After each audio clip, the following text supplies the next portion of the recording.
My prediction from the last 6 months is coming true. This football team has to play a certain way to win a lot of games, and to reach their goals, there's one position that needs to overachieve. This is the Locked On Ole Miss Podcast. You are Locked On Ole Miss, your daily podcast on the Ole Miss Rebels, part of the Locked On Podcast Network, your team every day.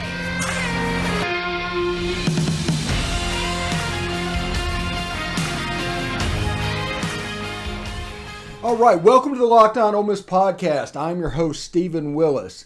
This whole season hinges on quarterback play. I have told you this for 6 months, but how we maximize quarterback play will determine where this team goes in the future.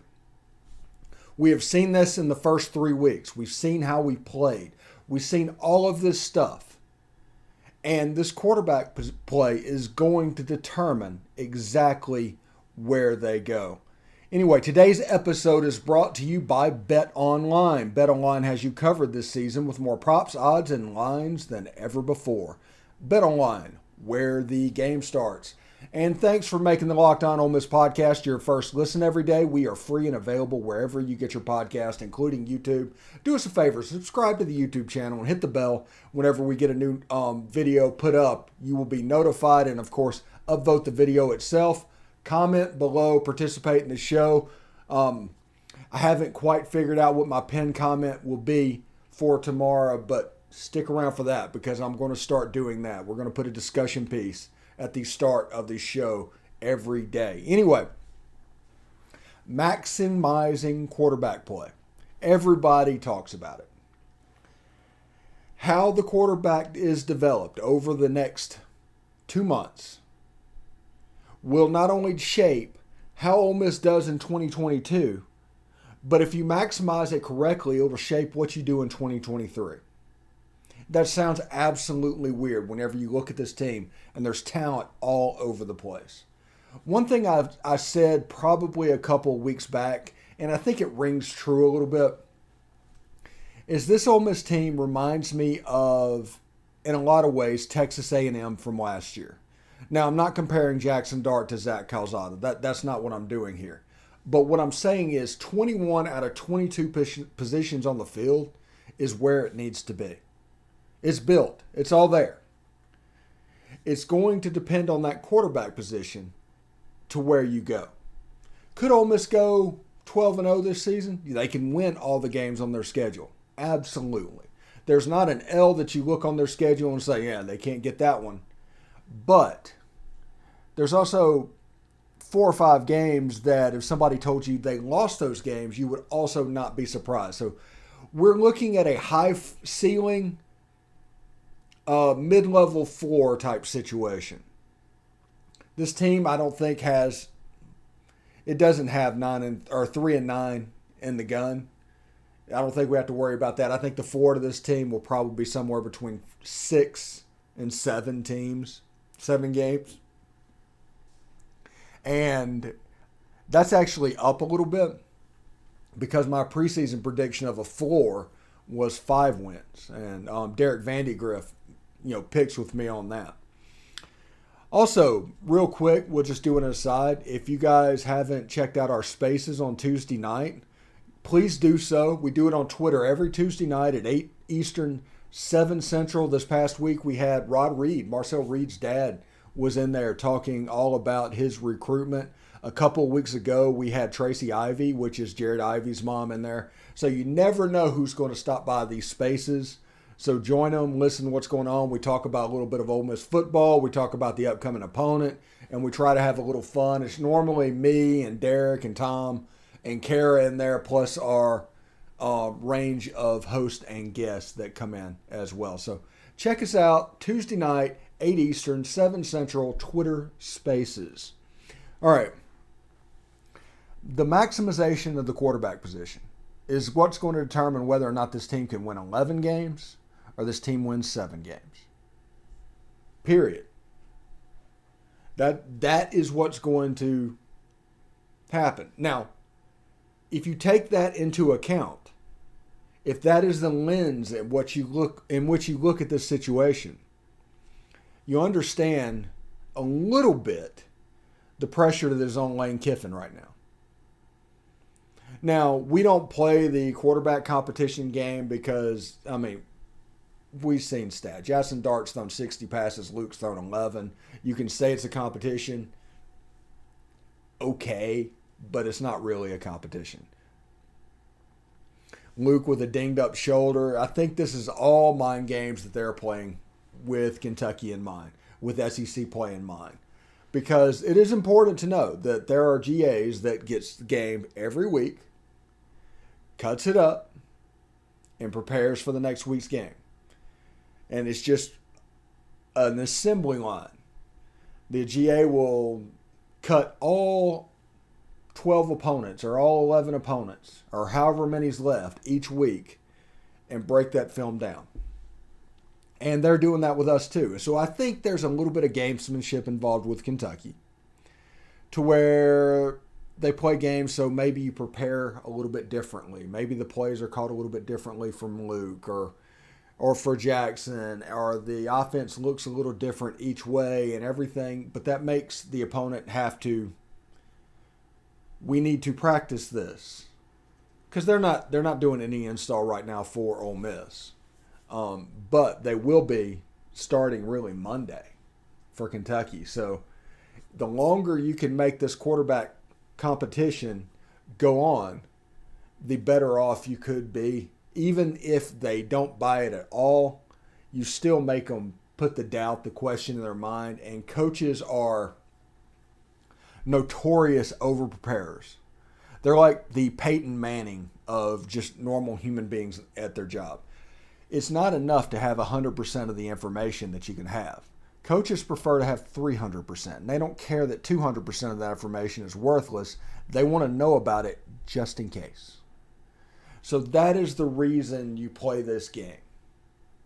You play on the natural inclination of football coaches to over-prepare.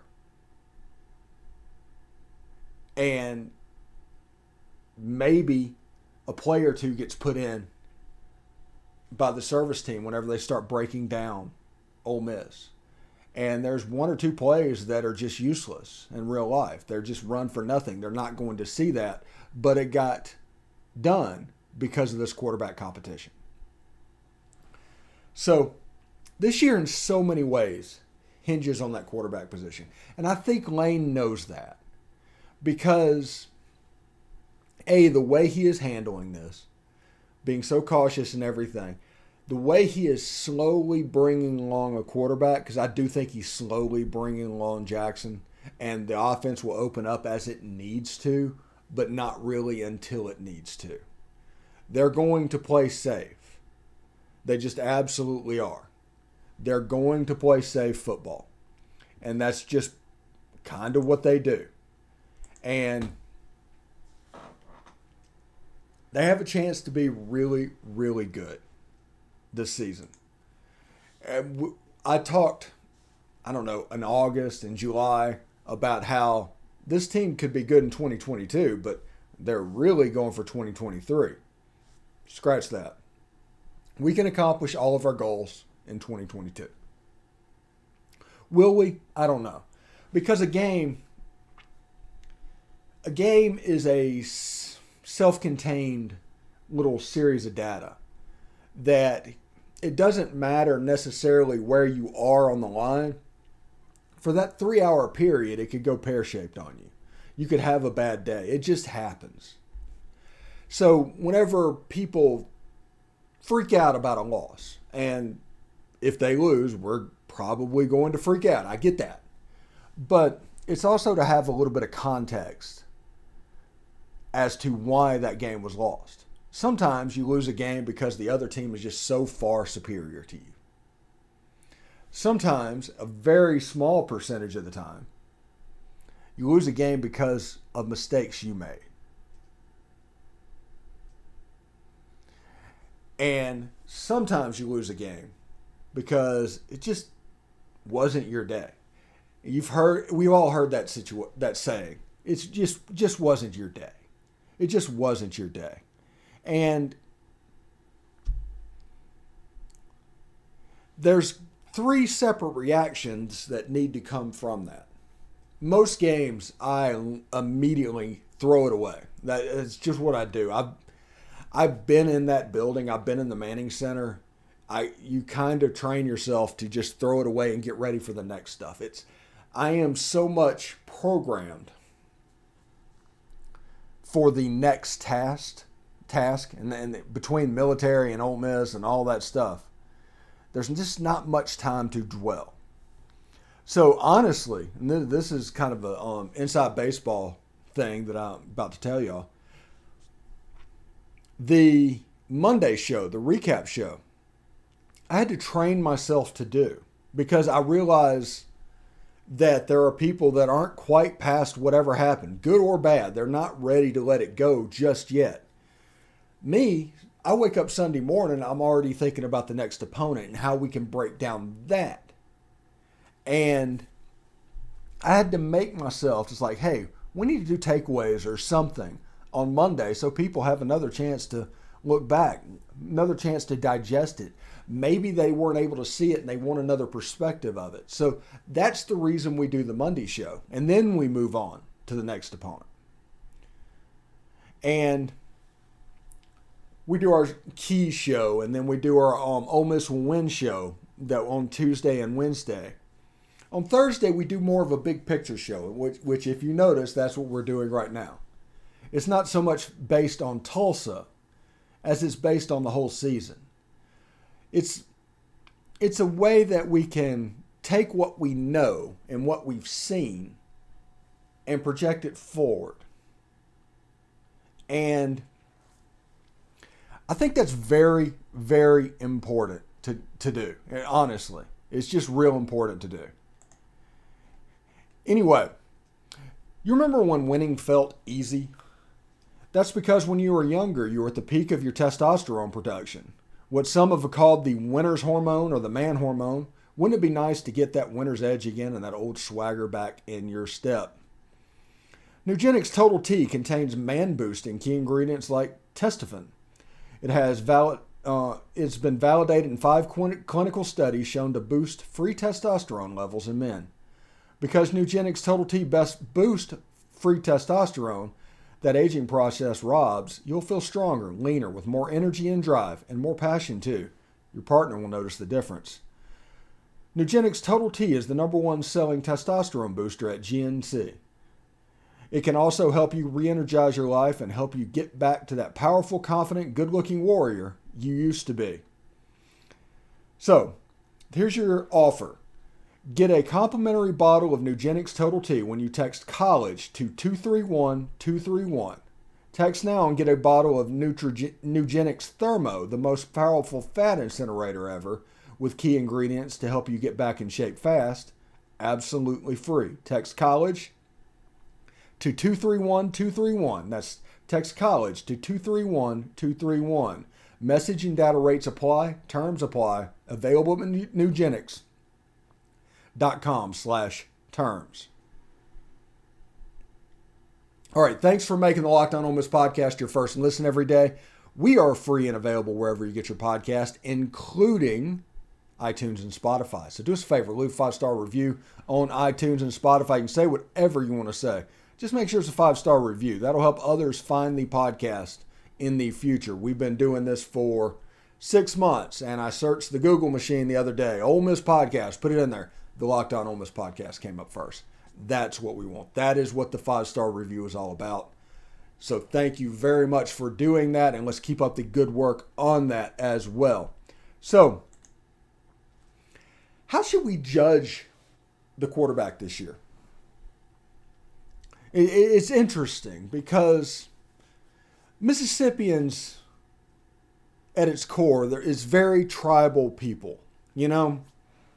And I say that all the time, but it's true. If you give us 2 options, we will pick teams and fight to the death. It doesn't matter what the 2 options are. Let's go. That's what Mississippians do. That's what we are best at. And Lane Kiffin learned that lesson this year whenever he made the Jaxson Dart versus Luke Altmaier thing and drug it out as long as he did. Eventually, people would camp out on both sides, and it would turn into a little bit of a war. So this isn't so much about Luke Altmaier versus Jaxson Dart, though if you watch my videos for any length of time, you know where I sit on that subject at the moment. But whoever plays quarterback this year at Ole Miss, how should we judge it? How should we look at it? What does it matter? And the important thing to realize with playing quarterback, which is the most important and most visible position in all of sports, if you don't have one, you can't win. If you do, you might be able to win. If you've got a great one, you can do special things. That is what this position entails. Now, quarterbacks are going to make mistakes. I said yesterday, Tom Brady fumbled a snap in New Orleans. Quarterbacks are going to throw interceptions. Quarterbacks are going to make putrid passes. It just happens. It's all part of the process. Nobody is perfect. Tom Brady is the GOAT, still makes mistakes.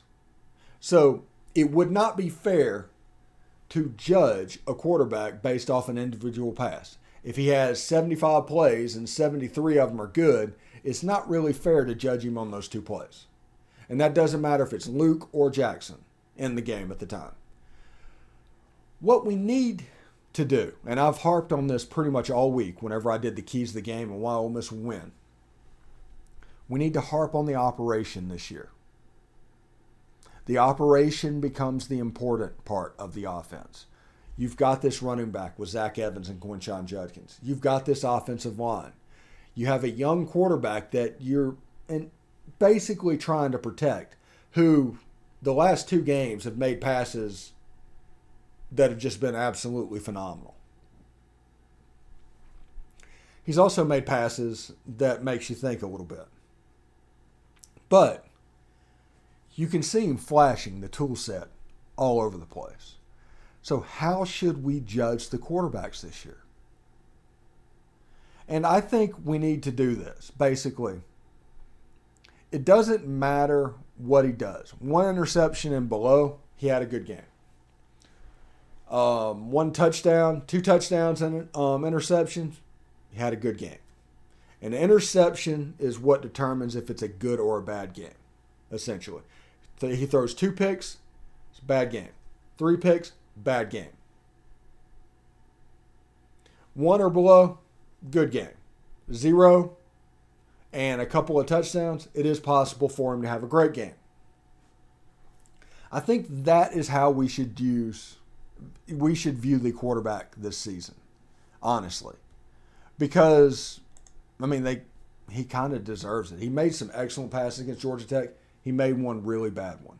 Same thing happened against Troy, I believe, also. Just kind of looked down the middle of the field, did it, and Troy was able to pick him off as well. Now, this is important to realize. He's got 2 picks this year. Not the best picks. He's obviously made a mistake. Young quarterbacks are going to make mistakes.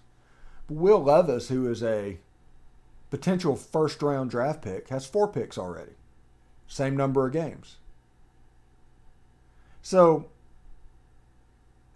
we need to get past the point to where we micro-judge these quarterbacks. And just look back at the game, yeah, he had a decent game. Now, if you're expecting an air raid Jordan Talmu type system where they throw the ball 43 times, he goes 30 of 43 for 325 and 3 touchdowns, I'm not going to do that. That's not what they're doing this year. They don't have to do that. There's a situation where 15 of 22, 13 of 20, that's what the passing lines are going to look like this year because they can. That's the amazing thing when it comes to Lane Kiffin. People don't realize how much of a runner he is. Everybody assumes air raid because he likes to chunk the ball deep. He throws the arms in the air, the whole 9 yards. But it's not quite the way it works. He's a good coach, but he is a student of Norm Chow, and Norm Chow liked to run the ball. Lindell White and Reggie Bush. Matt Leinart doesn't win a Heisman without those guys. So it's going to be, I don't know, a kind of a balanced offense, but it's going to be balanced on what they have the advantage on doing.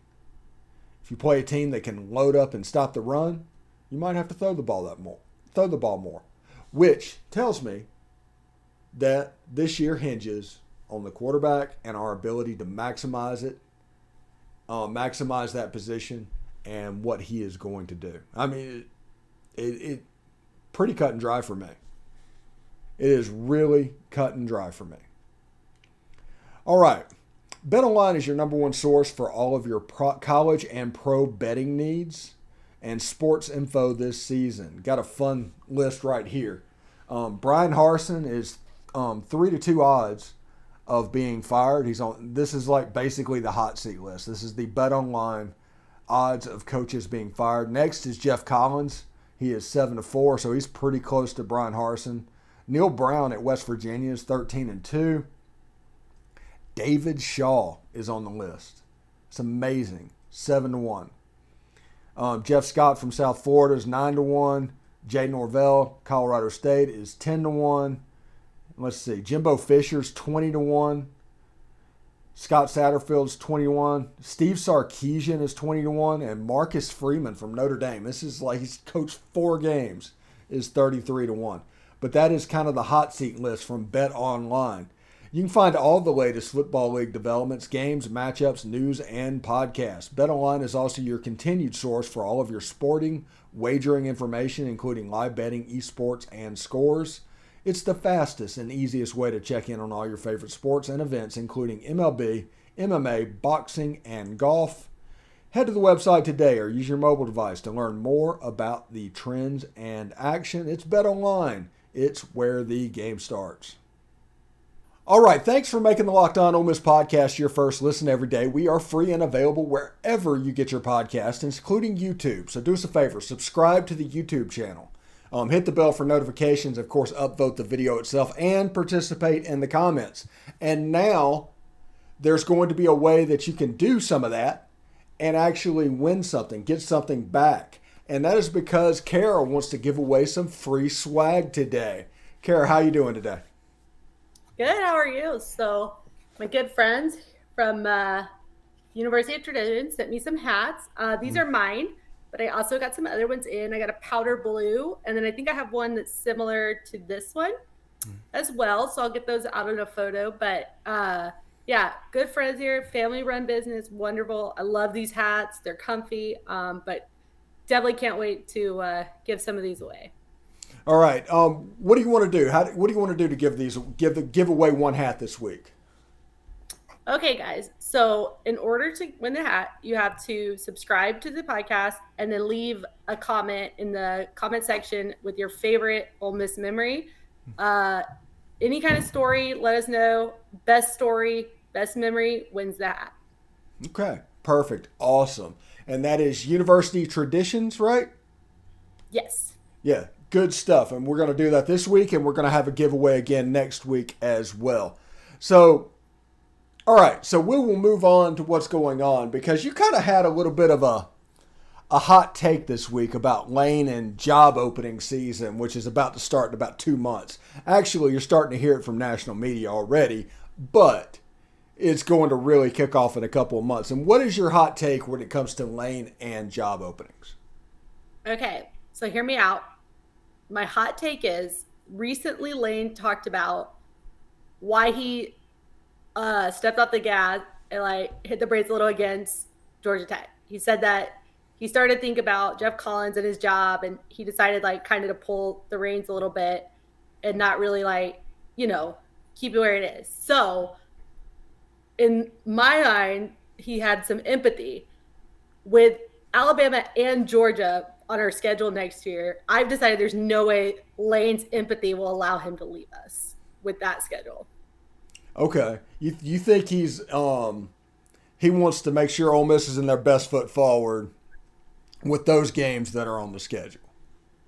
Well, I also think, too, with both Bama and obviously with Bama every year, but with Georgia added to it, I think a lot of people might say, oh, he's running scared. Now, of course, if he goes to Auburn, he'd have to play those two anyway. But some might say, oh, he jumped out before he can really like show against the big teams in 1 year. But I've decided to go from an empathetic standpoint. If he has all that empathy, he would not want to leave us high and dry with that on our schedule next season. Okay.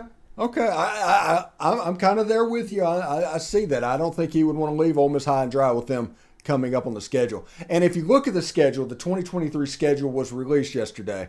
Alabama is back in September. Georgia is in November. And the most interesting thing to me is Mississippi State. The 5 days before they play Ole Miss, they play Southern Mississippi. And then they play Ole Miss. Yeah. And so it's back-to-back for the Bulldogs.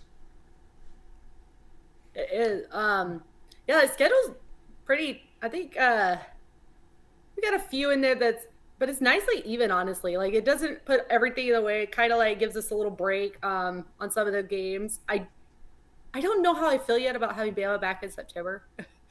Or LSU in September. That was the weird thing to me. Yeah.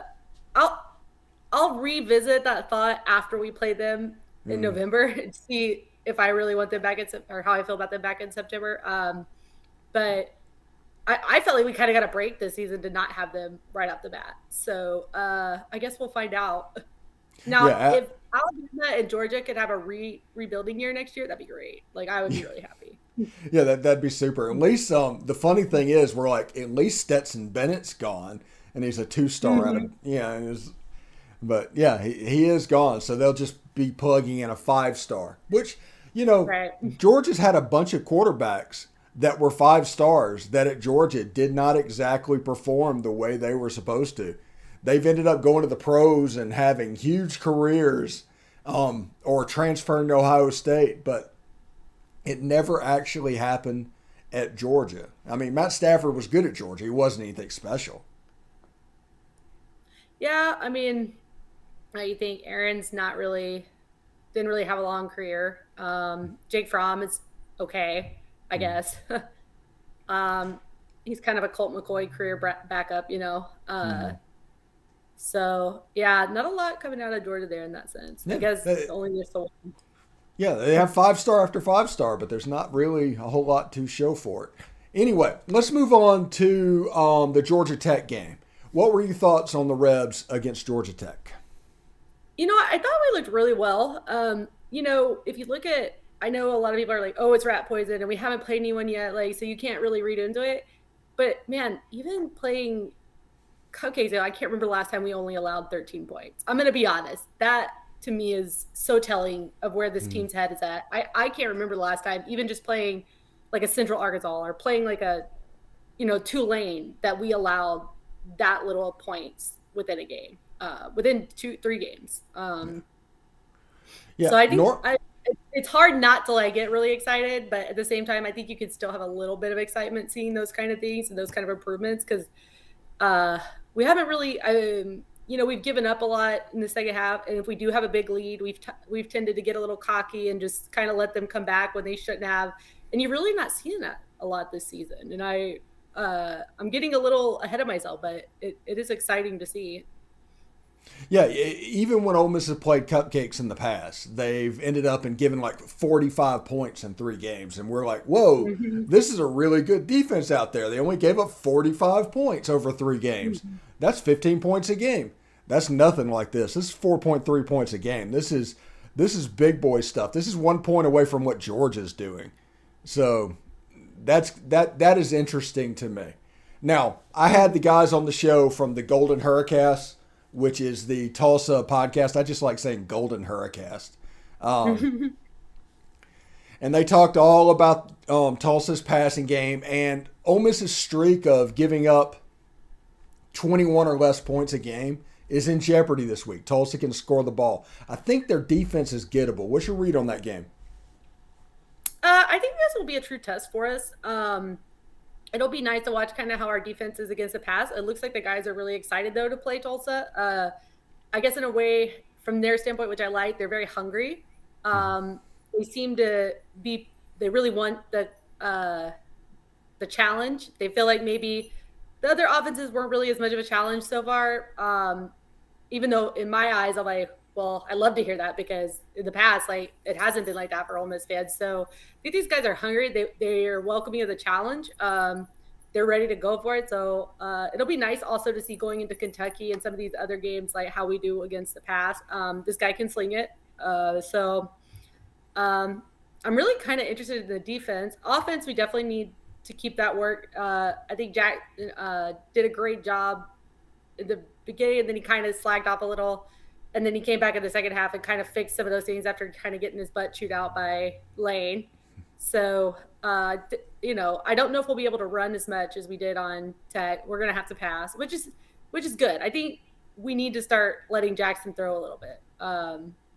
We need to let him air it out. We need to let him do that because we're not going to go into SEC play and run the ball like we did versus Georgia Tech. Yeah, and if we do, nobody's beating us. If Ole Miss can do that in SEC play all the way through, Ole Miss isn't losing a game. But eventually they will have to throw the ball. There will be adversity hit. We have to wait for that to happen. Now let's move on. Let's put the cart ahead of the horse for a second. And Kentucky, 11 a.m., ESPN next weekend. That has a chance to be a super big game. What's your read on that? Kentucky scares me. I think I'm not as confident against Kentucky as I am some of the other matchups we have down the line. Kentucky's really trying to prove something. I think we can all thank Calipari for pissing off Mark Stoops right before the season. So I think, they're really going to come in and they're going to try and prove like we are a football program here at Kentucky. We can lead in the SEC. We can do well. So I think we're going to have our work cut out. I think there's a lot of things on offense we still need to work on. I think defense-wise, I think we're looking great. But I'm worried about Kentucky. I won't lie. I think Kentucky's really going to surprise people a lot this season. Yeah, after this weekend, that has a chance to be a top 10, fairly close matchup, depending on how the poll shakes out, with Ole Miss being number 13 in the, I think, the coaches poll at the moment. So there's a chance to be a top 10 matchup. You got the Alabama-Arkansas game that same weekend, which has a chance to be a top 10 matchup as well. So that's kind of the separation Saturday. Like Ole Miss and Arkansas is a part of it again because the last time we played Alabama and they played Georgia, and this time they're going to get Alabama and we get Kentucky. So it should be pretty interesting. Anyway, get more on the SEC by making Locked On SEC your second listen. Everyday host Chris Gordy and his local experts of Locked On take you across the SEC in 30 minutes or less. Make Locked On SEC your second listen. Locked On SEC. Hey, everybody that's watching this, go down there, subscribe to the channel, leave a comment down below of your favorite Ole Miss story for a chance to win this hat. Cara's going to comb through the answers, pick out the best one, and get you some free swag. Anyway, Cara, thank you so much for coming on the show this week, and we'll do it again next week. Thank you. Hotty toddy. Hotty toddy.